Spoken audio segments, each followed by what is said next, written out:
యేసు Arjun alias Raghupathi కూతురు ప్రస్తుతం స్వప్నకు ఉన్నారు. ఆమెను అడిగి అడుగుదాం. మా చెప్పమ్మ, నాన్న ఎప్పటి నుంచి నీకు కనపడకుండా ఎక్కడ ఎందుకు నాన్న అడుగు వెళ్ళారు? సార్ మాకు ఎకరం పొలం ఉండేది సార్. అది అమ్మి అక్క పెళ్లి చేసిండ్రు సార్. చేసి అమ్మతోటి లొల్లి అంటే లేని వాళ్ళకి ఇచ్చినవని కొట్టిండు. అమ్మని కొడితే కొట్టకు బాపాన అన్న అంటారికి ఇక నేను చచ్చిపోతానని అటు వెళ్ళిపోయిండు సార్. ఎటు వెళ్ళిపోయిండో తెలియదు సార్. ఇక నాకు ఇక ఊహ తెలిసిన కాంచెల్లి హాస్టల్లో నేను చదువుకుంటా. అమ్మ కూడా చచ్చిపోయింది సార్. నాకు ఎవరు లేరు సార్. మా బాప ఎక్కడున్నా రావాలి సార్. నాకు చూడబోతుంది సార్. నేను కూల్ చేసుకొని బతికేదాన్ని సార్. నా పిల్లలు కూడా పండుగకు ఇంట్లో వచ్చిన తాత కావాలమ్మంటే నేనేం చేయాలి? ఎట్ట చేసాను మా బాబు రావాలి సార్.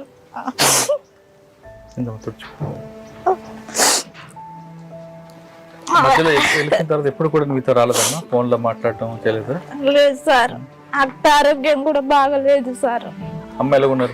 అమ్మ చనిపోయింది సార్. కూడా రాలేదు సార్. అక్క ఆరోగ్యం కూడా నేనే చూసుకుంటాను. జ్వరం వస్తాను సార్. మేము కూల్ చేసుకొని బతికేటోళ్ళు. అక్క వాళ్ళకు కూడా ఏం లేదు సార్. వాళ్ళు కూడా కూల్ చేసుకొని బతికేటోళ్ళు సార్. మొన్నటి దాకా హాస్పిటల్ ఉంటే చూపించిన సార్, గవర్నమెంట్ హాస్పిటల్.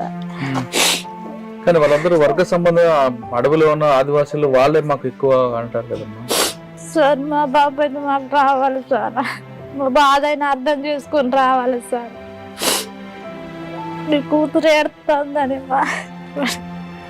చెప్పు. మా బాప రా పెళ్ళి బాపు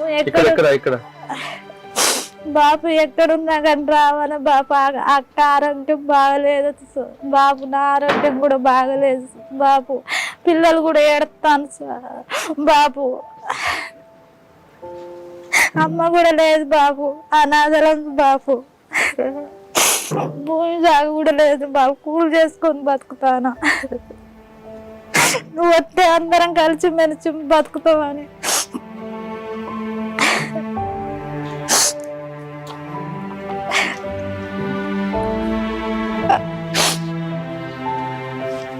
చందు అలియాస్ రవి అమ్మ ఉన్నారు. ఆమెను అడిగి తెలుసుకుందాం. చెప్పమ్మా, ఇప్పుడు చందు అడుగుబాటు పెట్టాడు.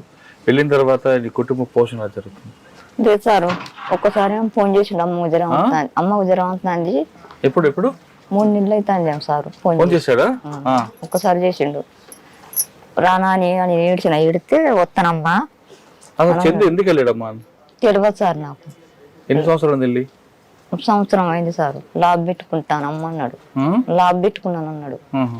ఏమని చెప్పాడు నీకు? నాకేం చెప్పలే సారు.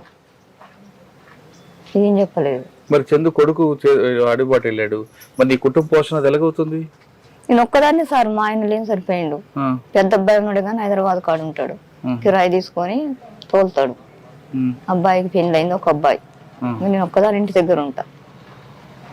చేతన రోజు కూలికి పోతా. ఎదగాను ఇంటి కాడు ఉంటా. నా కొడుకు రావాలి సారు. 3 నెలల క్రితం ఫోన్ చేసి ఏం చెప్పారు మీకు? ఏం చెప్పలే సార్. నేను లాభ పెట్టుకున్నా. అమ్మా నేను వస్తా అంటే రావాలి అని అన్నా. వస్తాడు? వస్తా అమ్మా అన్నాడు. ఎప్పుడు అని చెప్పలే. వస్తానమ్మా అన్నాడు. ఏం చెప్తావమ్మా? కొడుకు రమ్మని చెప్పవా? రావాలి సార్. నా కొడుకు రావాలి. పద్మ అలియాస్ గంగ తమ్ముడు ప్రస్తుతం మనతో ఉన్నారు. అడిగి చెప్తా. అన్న అక్క ఎప్పుడు వెళ్ళింది? వెళ్తున్నప్పుడు చెప్పి వెళ్ళిందా, చెప్పకుండా వెళ్ళిందా? అక్కకి రమ్మంటావా, అక్కడే ఉండమంటావా? రావాలని ఉంది. ఎప్పుడు వెళ్ళింది అసలు?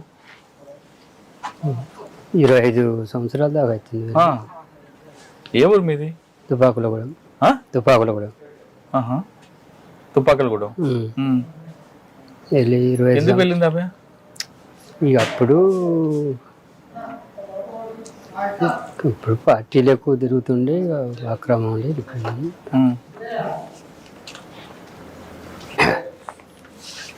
ఏం చెప్తా మరి అక్కకి?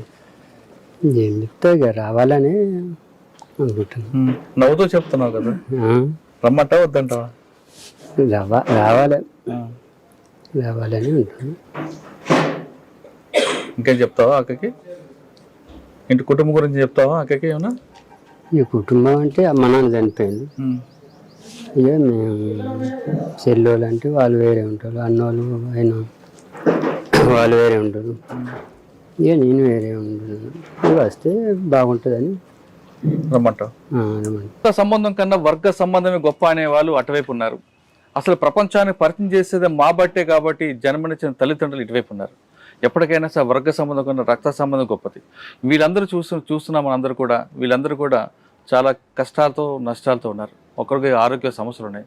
ఇక ముఖ్యంగా తీసుకుంటే కళ్ళు కనిపించిన వాళ్ళు ఉన్నారు. కొంతమంది తల్లిదండ్రులు అయితే చివరి చూపుకైనా చూస్తాం, గుర్తుపట్టపోయినా కొడుకు వాయిస్, కొడుకు గొంతుకు వినైనా సరే సంతృప్తి పడతాం అంటూ కొంతమంది ఉంటే, చనిపోయిన తర్వాత తల కొరువు పెట్టడానికైనా కొడుకు రావాలంటూ మరికొంతమంది ఉన్నారు. ఇక భార్యలు అయితే మరి దారుణంగా పరిస్థితి ఉంది. వాళ్ళని ఎప్పటికైనా రావాలి, ఆ కష్టాలు మేము మోస్తున్నాం భుజాల మీద, మీరు వచ్చి ఉన్నవారు కూడా వచ్చి మమ్మల్ని ఆదుకుంటే ఎంతో సంతోషంగా ఉంటుందంటూ చెప్తున్నారు. ఇప్పుడు వర్గ సంబంధం గొప్పదా లేదు రక్త సంబంధం గొప్పదా అనేది అడవిలో నండలేని తేల్చాలి. ఏది గొప్పది అనే విషయాన్ని ఇది చూస్తున్న ప్రజలే